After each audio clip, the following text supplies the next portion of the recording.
በመሳፍንት መጽሐፍ ላይ የምናደርገውን ጥናታችንን እንቀጥላለን። ዛሬ ስለ ዮፍታሔ ታሪክ እናጠናለን። ባለፈው ሳምንት ስለ ጌዲዮን አጥንተናል። የሚያስከትለውንም መዘዝ በደንብ አይተናል። የሚያሳዝን አልነበረም? በጌዲዮን በኩል አስደናቂ ስራና ረጅም የሜቤዥን ታሪክ እንደተደረገ አይተናል። ለጌዲዮን የረጅምና አስደናቂ የማዳን ስራ ከተደረገ በኋላ ህዝቡ በድንገት እንደገና መውደቁ አሳዛኝ ነው አይደል? ይህን በመሳፍንት ምዕራፍ 10 ከቁጥር 6 ላይ እናነባለን። የእስራኤል ልጆች በእግዚአብሔር ፊት እንደገና ክፉ አደረጉ ይላል። ከዚህ በፊት በኦላን እና አስታሮንን ያገለግሉ ነበረ። አሁን ግን የአራም አማልክት፣ የሲዶና አማልክት፣ የሞዓብ አማልክት፣ የአሞን ልጆች አማልክት፣ የፍልስጤማውያን አማልክት እና ሌሎችም ነበሩ። እግዚአብሔርን ትተው ነበረ። ቃል በቃል እግዚአብሔርን ጥለው ሄደው አናገለግልም ብለዋል። ይህ በተወሰነ ደረጃ አስቂኝ ነው። የሚያስቅ አይደለም?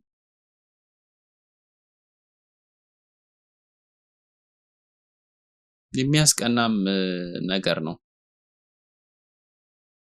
ቁጥር 7 የእግዚአብሔር ቁጣ በእስራኤል ላይ እንደገና ተለወጠ እያለ ይናገራል።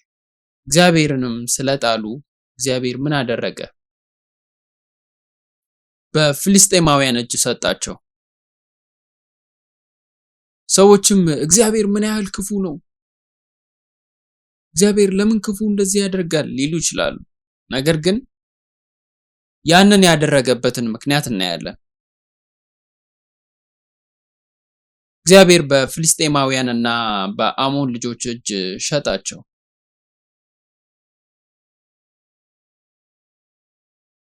በዚያም ዓመታት የእስራኤል ልጆችን አሰቃዩአቸውና ጨፈጨፏቸው። ለ18 ዓመታት በዮርዳኖስ ማዶ በአሞን ምድር በገለአድ የነበሩ የእስራኤል ልጆች ሁሉ ተሰቃይተው ነበር። ስለዚህ ዛሬ ይህንን ክፍል እንመለከታለን። እሱም በሶስተኛው መጽሐፍ ውስጥ የተሸፈነው የሜቤዥት ታሪክ ክፍል እንመለከታለን። ተመልሳችሁም እዚያ ተመሳሳይ መልእክት ማንበብ ትችላላችሁ። ዛሬ ለኛ ይህን ክፍል ራሱ በጣም ግልጽ አድርጎ የሚያብራራው መጽሐፍ ቅዱስ ጨምሮ እናያለን።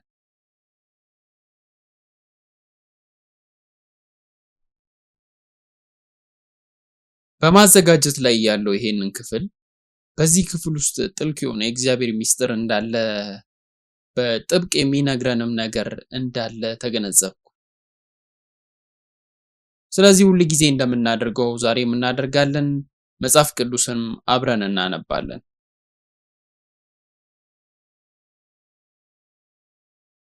በዚህም እስከ ምዕራፍ 12 ድረስ ያለውን ክፍል በሙሉ እናነባለን። አስፈላጊ በሚሆንበት ጊዜ ከሜቤዥት ታሪክ ተከታታይ ትምህርቶች መልእክቶችን አስገባለሁ። ነገር ግን ምንባቦቹን ራሳችሁን ችላችሁ ማንበብ ትችላላችሁ። አስፈላጊ እንደሆነ ማምናለሁ። የእስራኤል ልጆች ለስንት ዓመታት አሰቃዩአቸው? 18 ዓመታት አይደል? ወደ እግዚአብሔር ለመመለስ የ18 ዓመታት መከራ ፈጅቶባቸው ነበረ። ለነሱ 18 ዓመታት ፈጅቶባቸዋል። ቁጥር 9 የአሞን ልጆች ከይሁዳ፣ ከቢንያም፣ ከኤፍሬም ቤት ጋር ለመዋጋት ዮርዳኖስን ተሻገሩ ይላል። እስራኤል በጣም ተጨንቆ ነበረ። አንድ ነገር ብቻ አልተሰቃየም። መከራው መስፋፋትና ሌሎችም የእስራኤልን ክፍሎች መንካት ጀመረ። በቁጥር 10 ያለውን እንመልከት። የእስራኤል ልጆችም በአንተ ላይ ኃጢአት ሰርተናል ብለው ወደ እግዚአብሔር ጮሁ። በመጨረሻም እግዚአብሔር በአንተ ላይ ኃጢአትን ሰርተናል፣ አምላካችንን የሆንከውን አንተን ትተን በኦላን አምልከናል አሉት። እግዚአብሔርም ለእስራኤል ልጆች ከግብፃውያን፣ ከአሞራውያን፣ ከአሞን ልጆችና ከፍልስጤማውያን አላዳንኳችሁም አላቸው።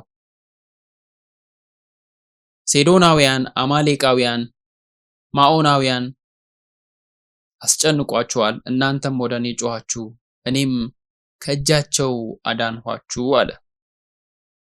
እግዚአብሔር እዚህ ምን እያለ ይመስላችኋል?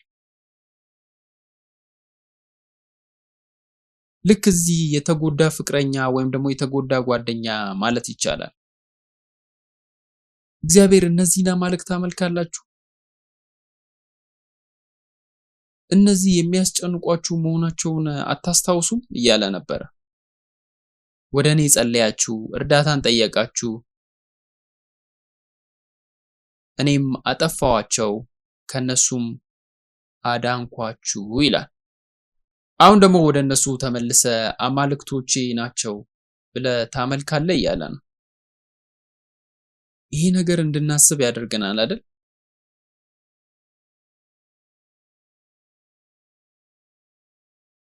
የምናመልከውን ነገር መምለጥ፣ የምንመለስበትን ቦታ መምረጥ፣ እነዚህ ቀድሞ የሚያሰቃዩን ነገሮች ጋር አለመመለስንም ጭምር እንድንገነዘብ ያደርጋል አይደል?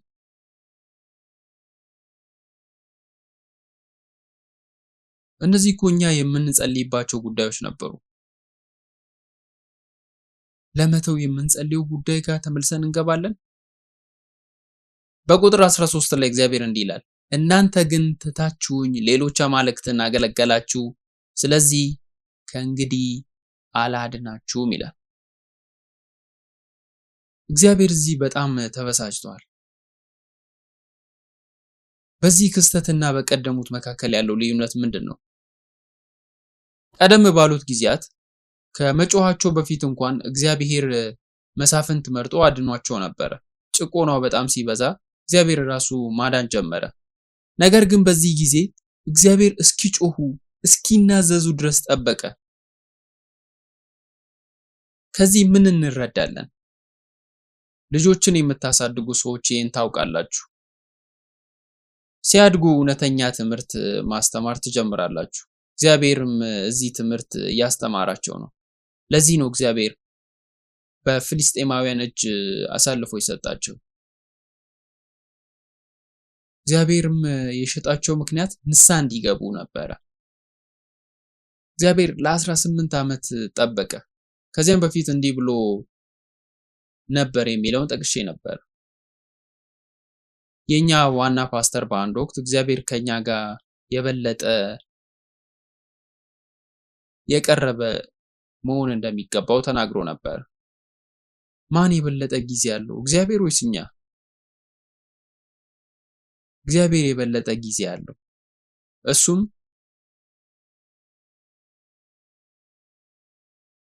የመጠበቂያ ጨዋታ ትፈልጋላችሁ እያለ ነው።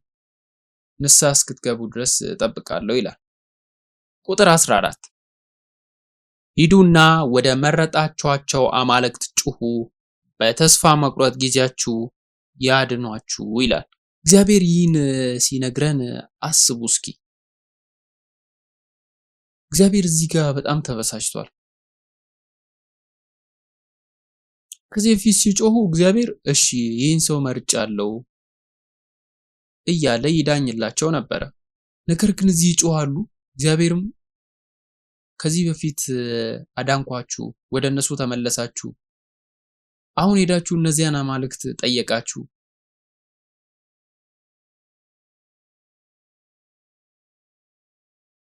እነሱም ዛሬ ብቻ አድነን አሉት። ቁጥር 15 የእስራኤል ልጆች እግዚአብሔርን ኃጢአት ሰርተናል፣ አንተ ደስ የሚያሰኝህን አድርግብን፣ ዛሬ ግን አድነን አሉት። በዚህም የባዕድ አማልክት ከመካከላቸው አስወግደው እግዚአብሔርን አመለኩ። እግዚአብሔርም የእስራኤልን መከራ ከእንግዲህ ሊታገስ አልቻለም። በከንፈራቸው ብቻ ንስሐ አልገቡም። የባዕድ አማልክት ጥለው እግዚአብሔርን አመለኩ።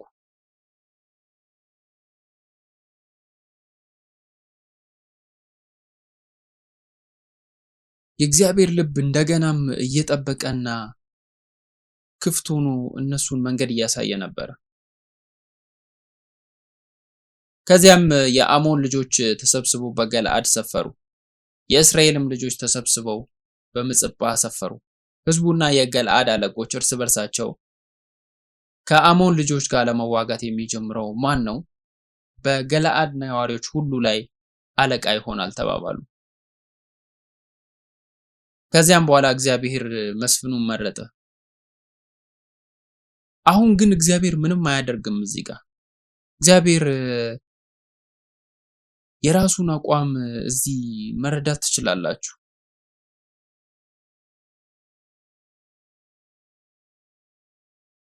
እግዚአብሔር ደጋግሞ ሲያድናቸው እንመለከታለን። እነሱም ደግሞ ደጋግሞ ወደ ኃጢአት መመለሳቸው እንደቀጠሉ እንመለከታለን።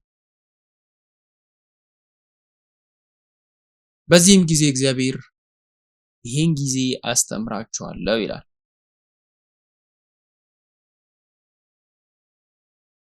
መስፍንም ባለመምረጥ ያሳያል።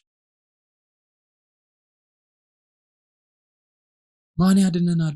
ማንስ አለቃችን ይሆናል? እነሱ ይላሉ። ማን መስፍን ሆኖ ያስጥለናል ብለውም ህዝቡ ይጮሃሉ። ከዚያም በኋላ ነው ስለ ዮፍታሔ የሚናገረው አስደሳች ታሪክ የሚጀምረው። ምዕራፍ 11 ቁጥር 1 ላይ አሁን ገለአዳዊው ዮፍታሔ ደፋርና ተዋጊ ነበር፣ ነገር ግን የጋለሞታ ልጅ ነበረ። ገለአድም የዮፍታሔ አባት ነበረ። ይህም የሚያመለክተው የገለአዳውያን የዚህ ክልል ህዝብ እንደሆኑ ነው። ዮፍታሔም የአባታቸው ቃል በቃል ልጅ ነበረ። ገለአድ ከጋለሞታ ልጅ ወለደ። ያ ልጅም ዮፍታሔ ነበር። ቁጥር 2 የገለአድ ሚስት ወንዶች ልጆችን እንደወለደችለትና ሌሎችም እንዳሉ ይናገራል። እነዚህም ልጆች ሲያድጉ ዮፍታሔን አባረሩት። አንተ የሌላ ሴት ልጅ ነህና በአባታችን ቤት ርስት አይኖርህም አሉት። ስለዚህ ዮፍታሔ ከጋለሞታ የተወለደ ሕገወጥ ልጅ ነበረ።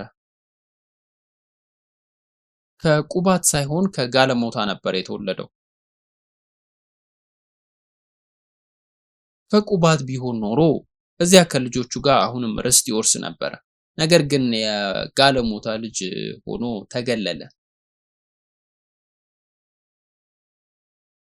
ዮፍታሔ ራሱን የገለአድ ልጅ አድርጎ ይቆጥር ነበር። ነገር ግን ወንድሞቹ አልተቀበሉትም፣ አባረሩት። ይህም በምዕራፍ 10 ላይ ከተጠቀሰው ጥያቄ በኋላ የሚታይ ነገር ነው። ማን ይመራናል እያሉ ነበረ። ምዕራፍ 11 የሚጀምረው በድራማ ውስጥ እንዲህ እንደ አዲስ ትዕይንት ሲሆን ዋናው ገጸ ባህሪ በድንገት ታየ።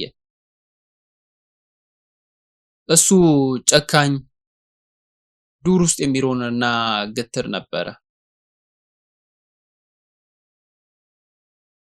በቤተሰብ የተተወ እና በድህነት ያደገች እናቱ በጋለሞታ ሴት በነበረችበት ጊዜ ልክ የባር ውጊያ አይነት ነው። እስኪ አስቡት የሱን አስተዳደግ። ቁጥር 3 ላይ ዮፍታሔ ከወንድሞቹ ሸሽቶ በቶብ ምድር ይኖር እንደነበረ ይናገራል።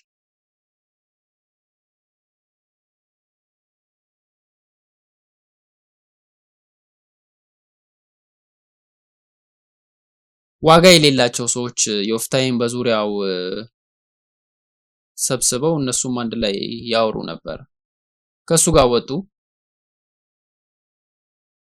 ልክ እንደ ወንበዴ መሪ መገመት ትችላላችሁ። እነዚህ ሁሉ ቤት የሌላቸው ወንበዴና አጭበርባሪዎች በዙሪያው ተሰበሰቡ። ዋጋ የሌላቸው ሰዎች የሚለው የዕብራይስጥ ቃል የሚያመለክተው ወራዳ ሰዎች ነው። የሰውነት ስብዕናን አውልቆ ይጣሉ አይነት ናቸው። ተቅበዝባዦች፣ አጭበርባሪዎች፣ እነዚህ ናቸው ዮፍታሔን የተከተሉት እና ከሱ ጋር ወጡ። ምን እያደረጉ ነበረ? ምናልባትም እንደ ወንበዴዎች ቡድን ወረራ ብላችሁ ማሰብ ትችላላችሁ። ውጊያና በህይወት መትረፍ ይሄን ያክል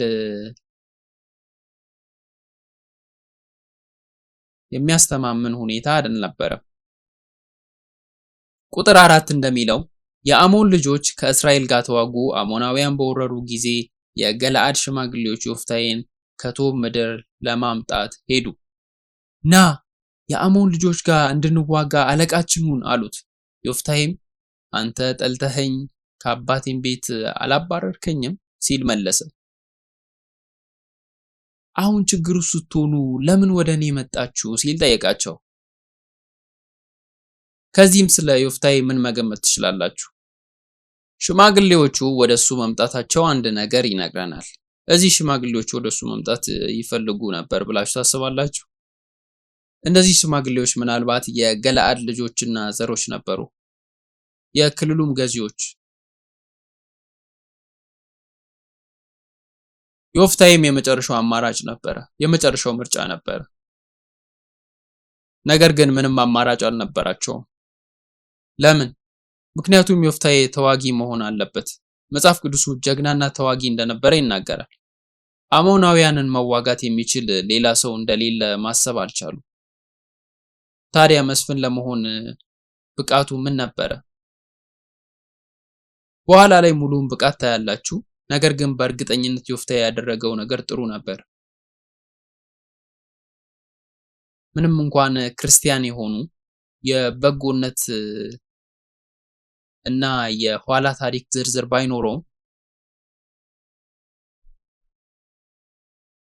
ማህበሩም አራያም ወይም እንደ ምሳሌ አድርጎ የሚጠራው ላይሆን ይችላል። ነገር ግን ለጦርነት ምርጡ ሰው እሱ ነበር። እናም ምን እያደረገ እዚህ ጋር እናገኘዋለን? የሰዎችን ገንዘብ እየሰረቀ ነው ብላችሁ ታስባላችሁ?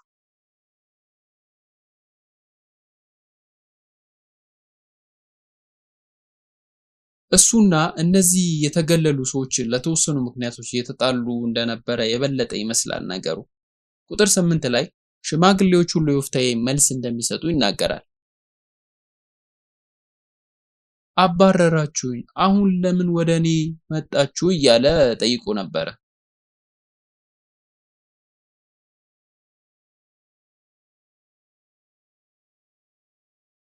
በዚህ ምክንያት ከኛ ጋር ሄደ የአሞንን ልጆች ትዋጋ ዘንድ በገለአድም ነዋሪዎች ሁሉ ላይ አለቃ ትሆን ዘንድ ወደ አንተ ተመልሰናል አሉ። ይሄ ማበረታቻ ነው። ለነሱ ከተዋጋ በኋላ በገለአድ ሁሉ ላይ አለቃ ይሆናል። ዮፍታሔ በቁጥር 9 ላይ ከአሞን ልጆች ጋር ለመዋጋት ወደ ኋላ ብትመልሰኝና እግዚአብሔር ቢሰጣቸው በእውነት ርዕስ እኔ ሆናለሁ እያለ ሲጠይቅ ነበር።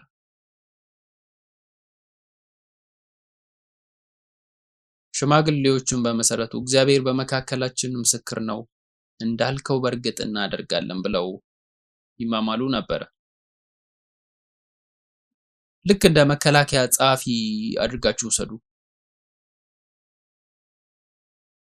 የአዛዥነት ሚናም ሊሰጡት ነበር። ነገር ግን ዮፍታሔ እዚህ ጋር ብልህና ዲፕሎማሲያዊ መንገድ ተከተለ። በተዘዋዋሪ ያን ቦታ ሊወስድ ይችላል። መሪ መሆን እፈልጋለሁ ይላል። በዘመናዊ አነጋገር ፕሬዝዳንት ልሁን ወይ እንደማለት ነው። ሽማግሌዎችም አዎ አሉ። መዳን ብቻ ነው የምንፈልገው አሉ። ቁጥር 11 ላይ ዮፍታሔ ከገለአድ ሽማግሌዎች ጋር እንደሄደ ይናገራል። ህዝቡም በእነሱ ላይ ራስና አለቃ አድርገውታል። ማለትም አዛዥ ሆነ፣ አጠቃላይ ገዢው ማለት ነው። ልክ እንደ ኢታማዦር ሹም ማለት ነው። ከዚያም ዮፍታሔ እነዚህን ቃላት ሁሉ በምጽጳ በእግዚአብሔር ፊት ተናገረ። አሁን 8ቱ ተጠናቋል። ቁጥር 12 ላይ ዮፍታሔ ወዲያውኑ ወደ ስራው ሄደ። ዋናው ተግባሩ አሞናውያንን መጋፈጥ ነው። ነገር ግን መጀመሪያ ላይ ዲፕሎማሲያዊ የሆነውን መንገድ ይሞክራል። ወደ አሞናውያን ንጉስ ምድሬን ልትዋጋ የመጣኸው በእኔና በአንተ መካከል ምን አለ ብሎ መልእክተኞችን ላከ። የአሞን ልጆች ንጉስ እስራኤል ከግብጽ በወጡ ጊዜ ከአርኖን እስከ ያቦቅ እስከ ዮርዳኖስ ድረስ ምድሬን ስለወሰድክብኝ ነው ሲል መለሰ። እስካሁን በሰላም መልሷቸዋል። ነገር ግን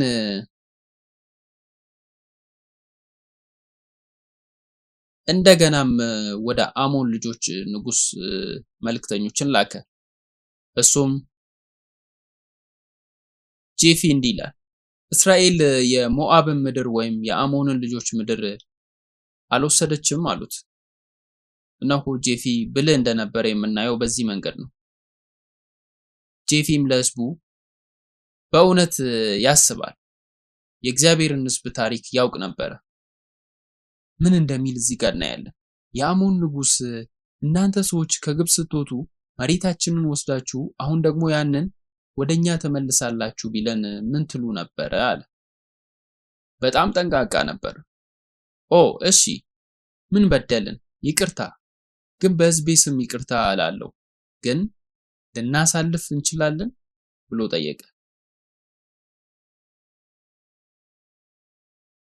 እንደዚህ ያለ ፈሪ ሰውም እንደዚህ አይነት ቃላትን ይናገር ነበር። ነገር ግን ጄፊ በጣም ብልህ ነበረ። ምን እየተፈጠረ እንዳለም ያውቅ ነበረ።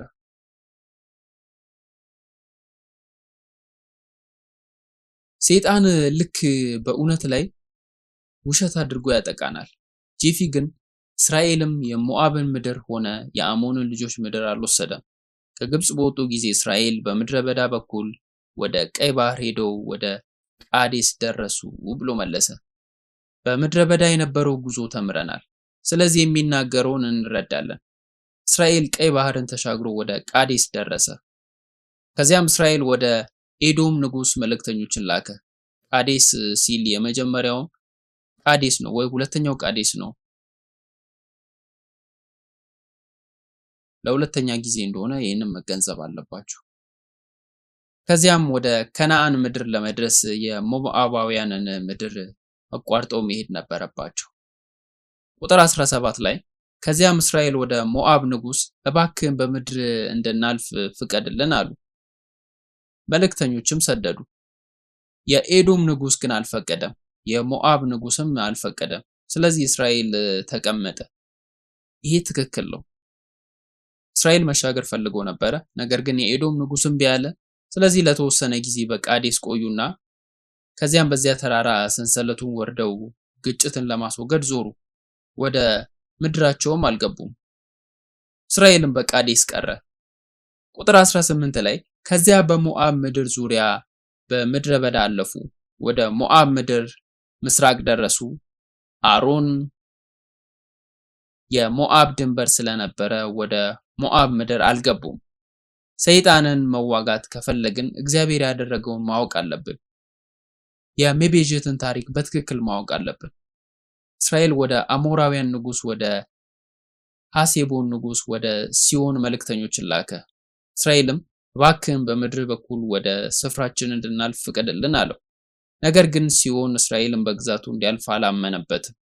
ስለዚህ ህዝቡ ሁሉ ተሰብስቦ በያሃዛ ሰፈረ፣ ከእስራኤልም ጋር ተዋጋ።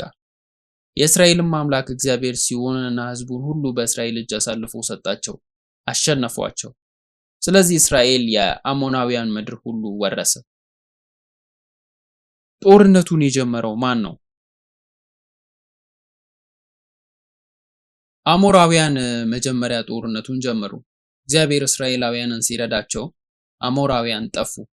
ምድሪቱም የእስራኤል ርስት ሆነች።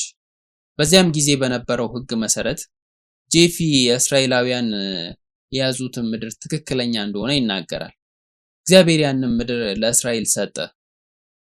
ቁጥር 22 ላይ ስለዚህ እስራኤል የአሮንን እስከ ያቦቅ ድረስ ከምድረ በዳም እስከ ዮርዳኖስ ድረስ የአሞራውያን ግዛት ሁሉ ወረሰ። የእስራኤል አምላክ እግዚአብሔር አሞራውያንን ከህዝቡ ከእስራኤል ፊት አስወጣቸው ይላል። በእግዚአብሔር ላይ ያለውን እምነት ግልጽ አደረጉ። እግዚአብሔር ለእስራኤል ሰጠው። ከእግዚአብሔር ጋር ትዋጋላችሁ? ከሱ ልትወስዱ ነው ብለው ጠየቁ። እግዚአብሔር የምትወርሱትን ያውቃል፣ የሱን ግን አትነኩም አሉ። ሊወርሱም የሚፈልጉትን ምድር ነገሩ፣ እግዚአብሔርም ሰጣቸው አሉ።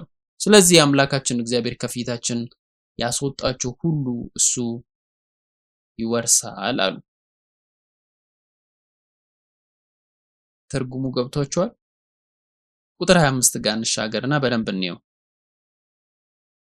አሁን እናንተ ከዚህ ልጅ ትበልጣላችሁ የሚለውን ጥያቄ ጠይቁ።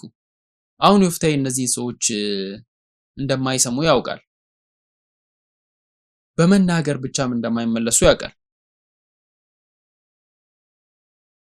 ስለዚህም ዮፍታሔ በልቡ እነዚህን ሰዎች እዋጋቸዋለሁ ብሎ ወሰነ።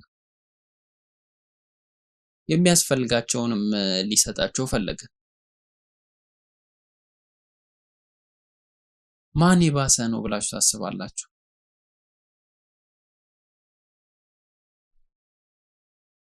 ከባላቅ ይበልጣሉ? ከእስራኤል ጋርም ተጣልተዋል። ባላቅ ያደረገውን ታስታውሳላችሁ አይደል? ከእስራኤላውያን ጋር ለመዋጋት ከመሞከር ይልቅ በለዓም መክሮት ነበር። ስለዚህ ፈሪው ባላቅ እኛን ለመዋጋት እንኳን አላሰበም እያለ ነበረ። አሁን እናንተ ከሱ ትበልጣላችሁ እያለ ነበር።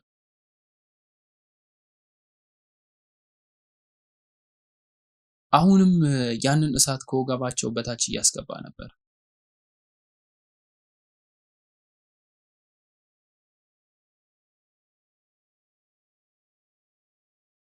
እስራኤል በሐሴቦን እና በመንደሮቻቸው፣ በአሮዔር እና በመንደሮቻቸው፣ በአርኖን ዳርቻ ባሉት ከተሞች ሁሉ ለ300 ዓመታት ሲኖሩ የእስራኤል ሰዎች ተጣልተው አያውቁም ነበር።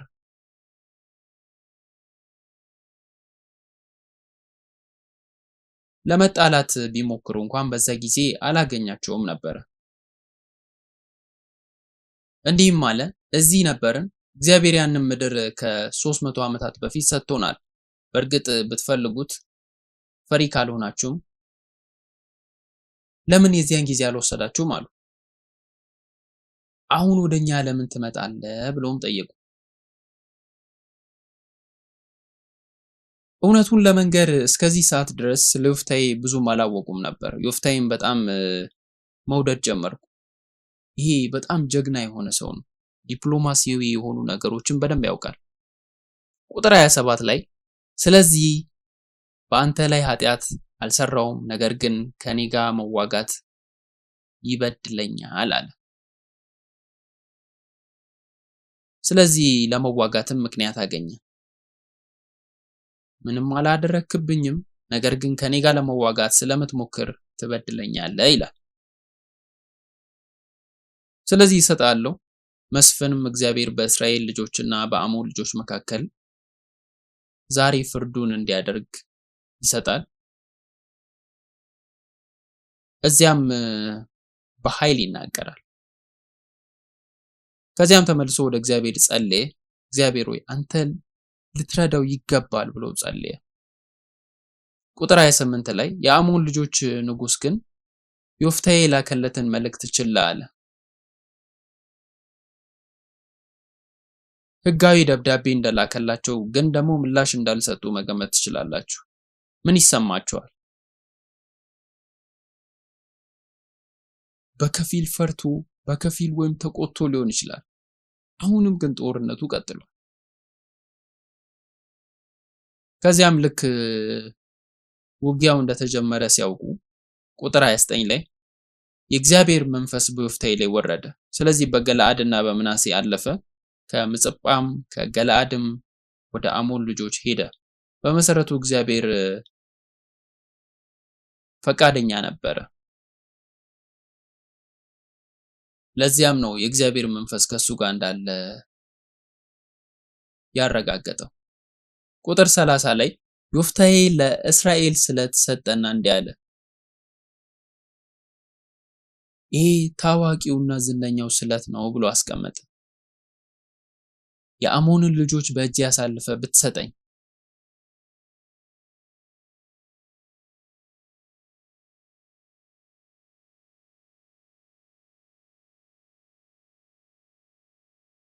ከአሞን ልጆች ጋር ተዋግቼ በሰላም ስመለስ ሊገናኘኝ ከቤቴ ደጅ የሚወጣ ሁሉ ለእግዚአብሔር ይሆናል፣ እኔም የሚቃጠል መስዋዕት አድርጌ አቀርባለሁ አለ።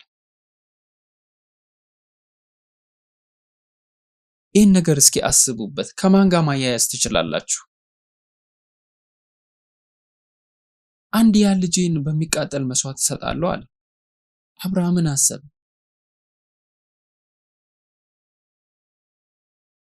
እግዚአብሔር አንድያ ልጁን በሚቃጠል መስዋዕት እንዲሰጥ ነግሮታል።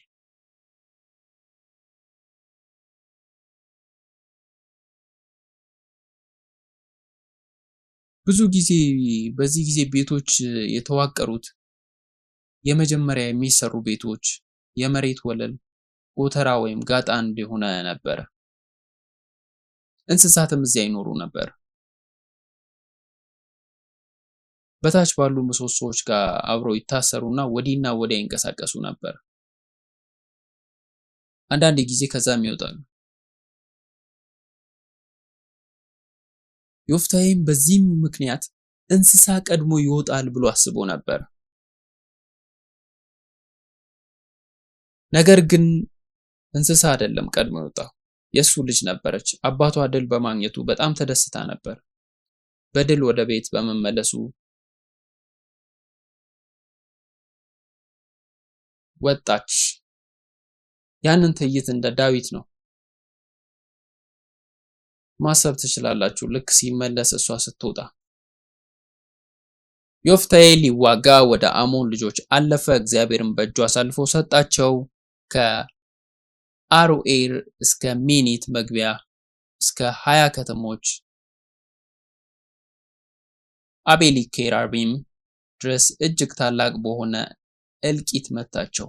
የአሞንም ልጆች በእስራኤል ልጆች ፊት ተዋረዱ። ዮፍታሔ ወደ ምጽጳ ወደ ቤቱ በመጣ ጊዜ እነሆ ልጁ ከበሮና ጭፈራ ይዛ ልትቀበለው ወጣች። እሷም አንድ ልጁ ነበረች፣ ከሷም ሌላ ወንድ ወይም ሴት አልነበረውም። ይህንን እንደ ፊልም መገመት ትችላላችሁ። ልክ እንደ ሆሊውድ ፊልም የድል ትዕይንት፣ የጦርነት ትዕይንት፣ እግዚአብሔር እዚያ መከራ ውስጥ ሁሉ ድል ሰጥቶት በማሸነፍ መንፈስ እየተመለሰ ነበረ። ዮፍታሔ ከገለዓድ ሽማግሌዎች ጋር በመነጋገር ረገድ ባለው ጥበብ ከአሞን ንጉሥ ጋር በተደጋጋሚ በሚወጣው ደብዳቤ ሁሉ የተሳካ ነገር አሳልፎ ነበር። ማሸነፍ ላይ ብቻ ያተኩር ነበር።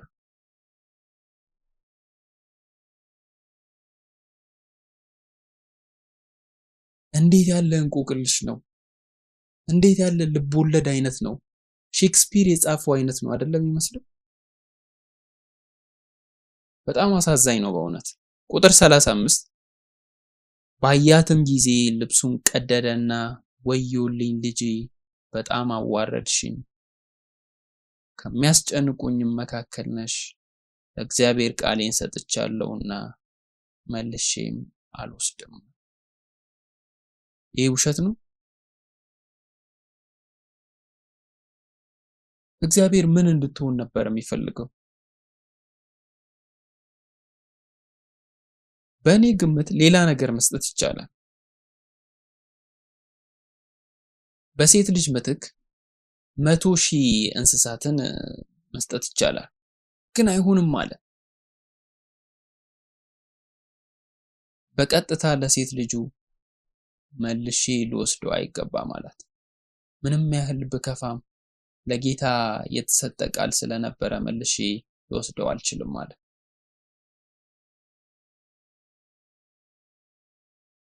ጸሎታችንን ለጌታ የገባነውን ቃል በጣም አስፈላጊ አድርገን እንደዚህ እንቆጥረዋለን።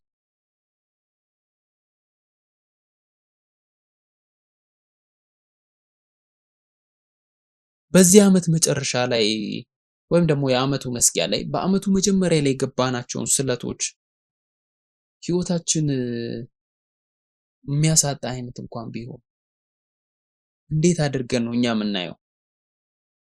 ቁጥር 36ን እስኪ እንመልከት። እሷም አለች ይህም እንዲህ ነው፣ ምንም እንኳን አሳዛኝ ቢሆንም አብርሃምና ይስሐቅ በዮፍታሔና በሴት ልጁ ላይ ያላቸውን እምነት ማየት ትችላላችሁ። አባቴ ሆይ ለእግዚአብሔር ቃልን ሰጥተሃል። እግዚአብሔር ከአሞን ልጆች ጠላቶችን ስለተበቀለልህ እንደተናገርከው አድርግብኝ አለች። አባቷንም እንደዚህ አለች፣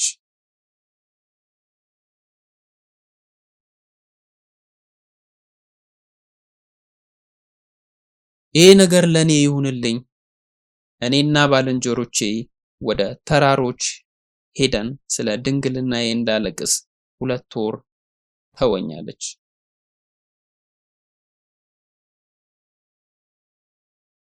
ዮፍታሔም እሺ አላት። ከዚያም ለ2 ወር አሰናበታት። እናንተ ብትሆኑ መስዋዕት ለመሆን ከ2 ወር በኋላ ትመለሱ ነበር? ሸሽታችሁ ትጠፉ ነበር አይደል? ከአባታችሁ ትሸሹ ነበር አይደል? ግን እሷ ተመለሰች። ከባልንጀሮቿ ጋር ሄዳ በተራሮች ላይ አለቀሰች። ከ2 ወርም በኋላ ወደ አባቷ ተመለሰች። እሷም እንደ ተሳለችው ስለት አደረገ። ከወንድ ጋር ምንም አይነት ግንኙነት አልነበራት።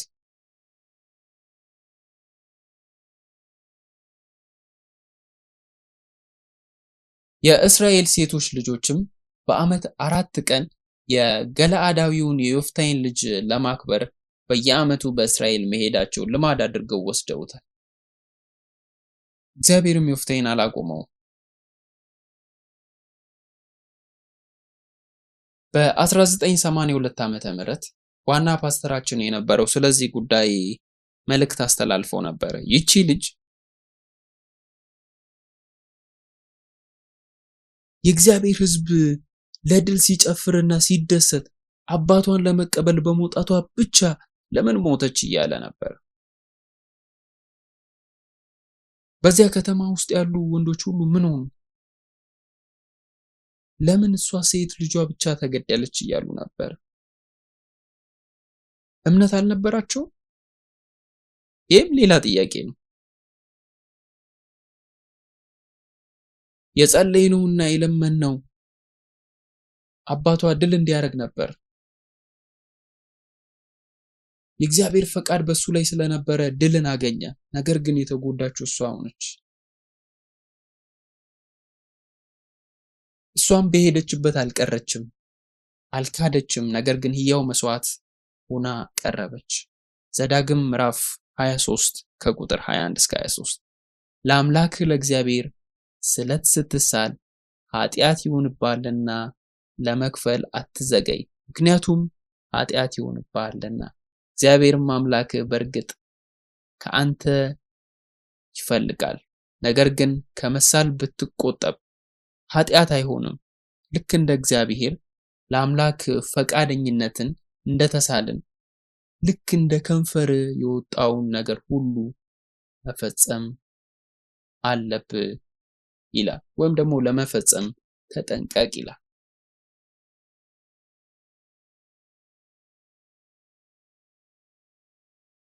በመሰረቱ ስለቱን የማትፈጽሙ ከሆነ ስለት አትግቡ እያለ ነው። በጣም በቀለለ መንገድ ለእግዚአብሔር ቃል እንገባለን። እንደ ፈቃድህ እኖራለሁ፣ ላንተ እኖራለሁ እንላለን። ታዲያ ምን እናድርግ? ከዚህ ስብከት ንባብ በኋላ ወደፊት ተመልከቱ እስኪ። ስለ ወደፊታችሁ እስኪ ተመልከቱና አስቡት። ወደፊት የሚመጣውን አስቡና እስኪ ኋላ ያሳለፋችሁንም አነጻጽሩ። ስትጸልዩም እስኪ ቃል የገባችሁትን ነገር አስቡ። እንዲህ እናደርጋለን ያላችሁትን ነገር አስቡ። ከንፈራችን የተናገረውን ነገር ሁሉ ኃላፊነት ወስደናል? በተለይም በጸሎት ጊዜ ሕሊናችንንና ራሳችንን እናታለን። ሐዋርያው ጳውሎስ ለራሱ ሕሊና ኖረ። በአባታችንም ፊት ግልጽ ነው። የአቤልን መንገድ መከተል አለብን። መዝሙር ምዕራፍ 66 ከቁጥር 13 እስከ 14 የሚቃጠል መስዋዕት ይዤ ወደ ቤት እገባለሁ። ከንፈሮቼ የተናገሩትንና በጭንቅ ጊዜ አፌ የተናገራቸውን ስለቶቼን እፈጽማለሁ ይላል። ዳዊት እንኳን ላንተ የተሳልኩትን እጠብቃለሁ እያለ ነው። መዝሙር ምዕራፍ 76 ከቁጥር 11 ላይ ያለውን እንመልከት። እናምናለን ካለንና ድርጊቶቻችን እምነታችንን የሚወክሉ ከሆነ ስለታችንን ማድረግ አለብን። እንደዛ ካላደረግን ሌላ ኃጢአት ነው፣ በእኛ ውስጥ የሚቀር ኃጢአት ይሆናል። መዝሙር ምዕራፍ 50 ከቁጥር 14 እስከ 15 እና መዝሙር ምዕራፍ 22 ከቁጥር 22 እስከ 25 ወደ ቤት ስትሄዱ ወይም ጊዜ ሲኖራችሁ አንብቧቸው። በኢሳይያስ ምዕራፍ 56 ከቁጥር 10 ላይ እና በመዝሙር ምዕራፍ 22 ከቁጥር 14 እና በመዝሙር ምዕራፍ 61 ከቁጥር 8 ውስጥ ዮፍታሔ ከእግዚአብሔር ጋር ቃል ኪዳን ስለገባ ምንም እንኳን አንድ ልጁ ብትሆንም ሌላ ወንድ ልጅ ወይም ሌላ ሴት ልጅ ባይኖረውም ቃል ኪዳን ስለገባ ብቻ ለእግዚአብሔር በማቃጠል መስዋዕት ሰጠ። ይቺ ልጅ ድንግል ናት፣ ንጽሕት ናት፣ ንጽሕናዋንም የጠበቀች ናት።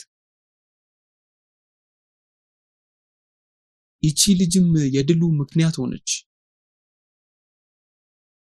ድል ከሰጠኸኝ ከቤት የሚወጣውን ሁሉ እሰጣለሁ ብሎ እንደጸለየ አስታውሱ። ስለዚህም በመጨረሻም የድል መስዋዕት ሆነች። ምንም እንኳን ስህተት ቢሆንም እግዚአብሔር ኢየሱስ ክርስቶስን ለመጥቀስ ተጠቅሞበታል።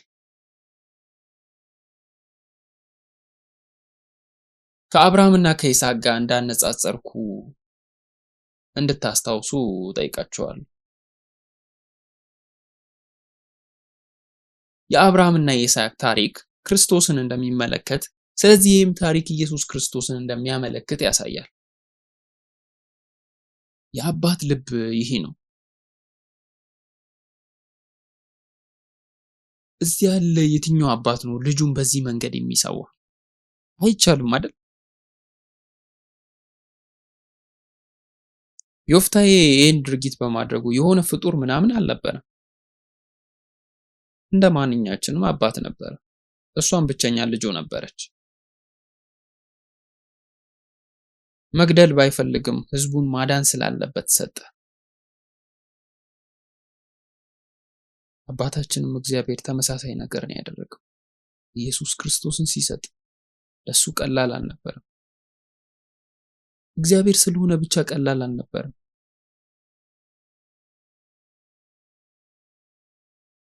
ነገር ግን በመንፈሳዊ ንጹህ የሆነ እንከን የሌለበትን ንጉሥ የሆነውን አንድያ ልጁን ኢየሱስ ክርስቶስን መስዋዕት አድርጎ ሰጠ። ያለ ሞቱ የድል ዋስትና የለውም። ነገር ግን በሞቱ ድል ይሰጣል።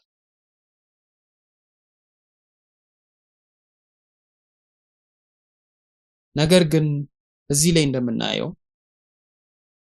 ልጁን መስዋዕት አደረገ፣ እስራኤልም ድልን ማግኘት ቻለ። ስለዚህ ባካችሁ ከዚህ ዓመት በፊት እናስብበት። በእግዚአብሔር ፊት የገባነው ቃል ኪዳንና ጸሎታችን ምን ነበር? በዚህ ዓመት መጽሐፍ ቅዱስን አንድ ጊዜ እንደማነብ ለእግዚአብሔር ቃል ገብቻለሁ።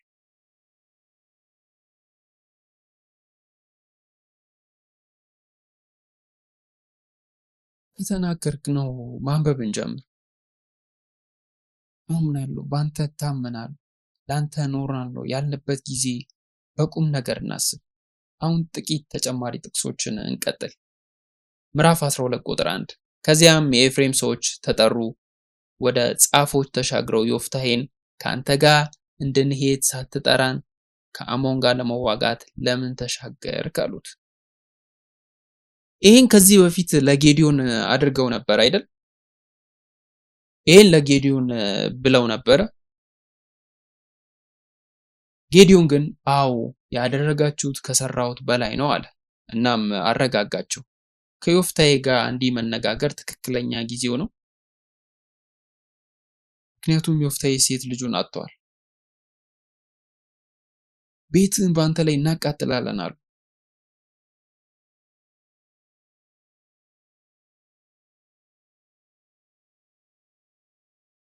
የዮፍታሔ ዓይኖች ሳያፈነግጡ ከጠላቶቻቸው ጋር የተዋጋ ዓይን ነበሩ። ቁጥር 2 ላይ ዮፍታሔ እንዲህ አላቸው፣ እኔና ሕዝቤ ከአሞን ልጆች ጋር ታላቅ ጠብ ነበረ። በጠራችሁ ጊዜ ግን ከእጃችሁ አላዳናችሁኝም ብሎ መለሰ።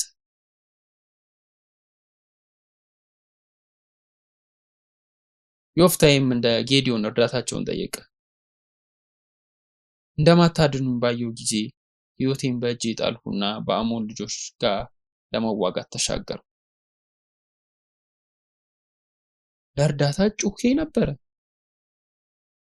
በጊዜው ግን አልመጣችሁም። እኔ ለብቻዬን አደረግኩት፣ እግዚአብሔርም አሳልፎ በእጄ ሰጣቸው። ታዲያ አሁን ከኔ ጋር ለመዋጋት መጣችሁ?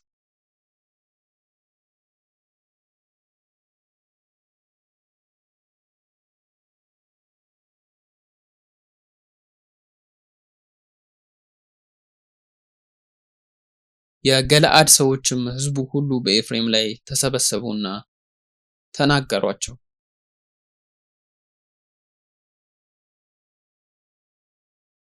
የገለአድ ሰዎችም ኤፍሬምን ድል አደረጉ።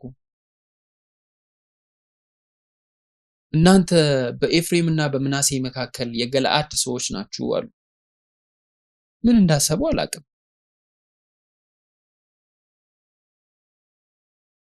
እነዚህ ሰዎች በፈቃደኝነት እንዲሰሩ ወይም ደግሞ እንዲሳተፉ ሲጠሩ አይመጡም። በኋላ ኋላ ግን ይነጋገሩና ያማርራሉ። ከዚህ በፊት ጌዲዮን አዳናቸውና መልካም አድርጋቸዋል፣ ችግር የለውም አለ። ዮፍታሔ በፍጹም ትምህርት ልስጥ አለ። ያጠፋቸው ብቻ አልነበረም። ቁጥር 5 ላይ ገለአዳውያን ከኤፍሬም ፊት ለፊት የዮርዳኖስ መሻገሪያዎችን ተቆጣጠሩ። ከኤፍሬም ሸሽተው የነበሩ ሰዎችም ልሻገር ሲሉ የገለአድ ሰዎች አንተ ኤፍሬማዊ ነህና ይሉ ነበር። አይሆንም ቢል አሁን ሼቦሌት በል ይሉት ነበር። ኤፍሬማውያን ሼቦሌት ብለው መጥራት አልቻሉም፣ ሲቦሌት አሉ። ከዚያም ይዘው በዮርዳኖስ መሻገሪያዎች ገደሉት። የዮርዳኖስ ወንዝ እንደ ቀይ ወንዝ ሆነ። በዚያም ጊዜ 42,000 የኤፍሬም ሰዎች ወድቀዋል። ዮፍታሔም በእስራኤል ላይ 6 ዓመት መሳፍንት ሆኖ ይፈርድ ነበር። ከዚያም ገለአዳዊ ዮፍታሔ ሞተና በገለአድ ከተሞች በአንዲቱ ተቀበረ። ከሱም በኋላ የቤተልሔሙ ኢብዛን በእስራኤል ላይ ፈራጅ ሆነ። 30 ወንዶች ልጆች 30 ሴቶች ልጆች ወለደ። ቦዔዝን አስታውሱ። 30 ወንዶች ልጆች ቦዔዝን አስታውሳችሁ። ሴት ልጆቹን ከቤተሰቡ ውጭ አገባ። ለልጆቹም 30 ሴት ልጆች ከውጭ አመጣ። ለእስራኤልም 7 ዓመት እንደ መሳፍንት ሆኖ አገለገለ። ልጆቻቸውም በትዳር ተጋመዱ። እንደ ቀላል አይደለም አይደል?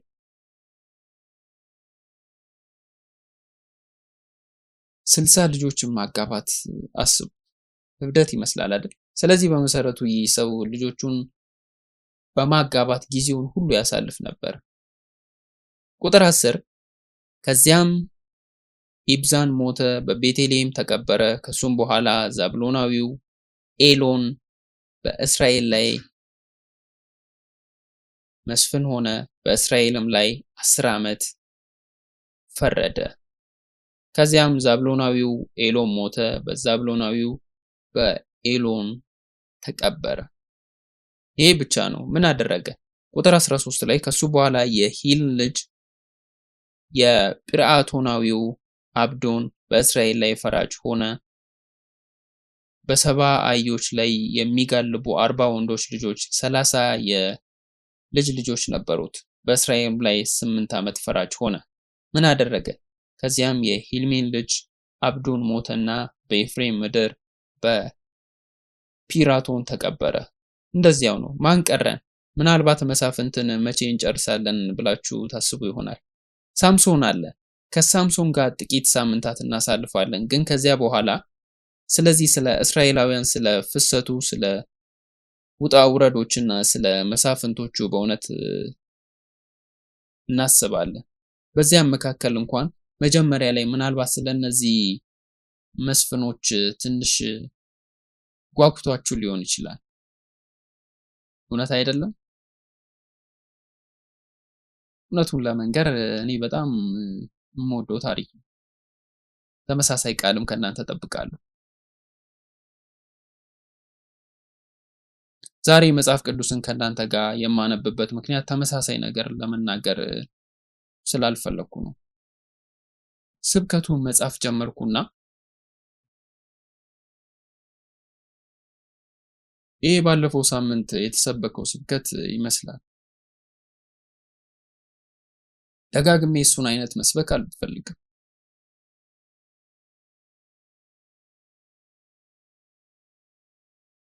ደጋግሜ ይህን ታሪክ ወደ ጣዖቶች ተመለሱ፣ እግዚአብሔርን ጥለው ሄዱ የሚለውን ታሪክ መደጋገም አልፈልግም። ግን በዚህ ሁሉ ላይ ነጥቡ ይሄ ነው። በዚህ ዓመት ብቻ ይሄንን ስንት ጊዜ አድርገናል? ምናልባት ከሁሉም መሳፍንቶች ሙሉ በሙሉ ከሚያደርጉት በላይ ደጋግሜ ያስተማርኩ ይመስለኛል። እኔ መስፍን አይደለሁም። ከነዚህ መሳፍንቶች ጋር ሲነጻጸር ራሴን ስመለከት እየተጨነኩ ነበር። እነዚህ ሰዎች በእርግጥ የሚያስቡ ቢመስሉም የራሴ መስታወት ናቸው። በዚህ ዓመት መጨረሻ ላይ ስንደርስ ስለነዚህ ሰዎች በጥልቀት እናስብ። ብዙም ደግሞ ተምረንባቸዋል። እናም በ2024 ክፉን ውደት አንዳንድ በዚህ ዓመት በንጽህና እናበቃለን። አባት የነበረው ዮፍታሔና ሴት ልጁ ስለ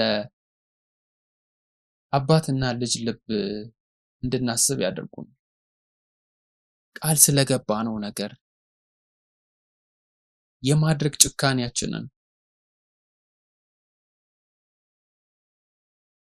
ለእግዚአብሔር ቃል የገባነውን ነገር ለኢየሱስ ክርስቶስ ብለንም መስዋዕት አድርገን እንደምናቀርብ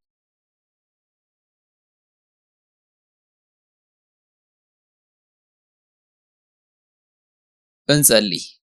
አባት ሆይ በዚህ ዓመት መጨረሻ ያንተን ድል እንድንቀምስ ፍቀድልን።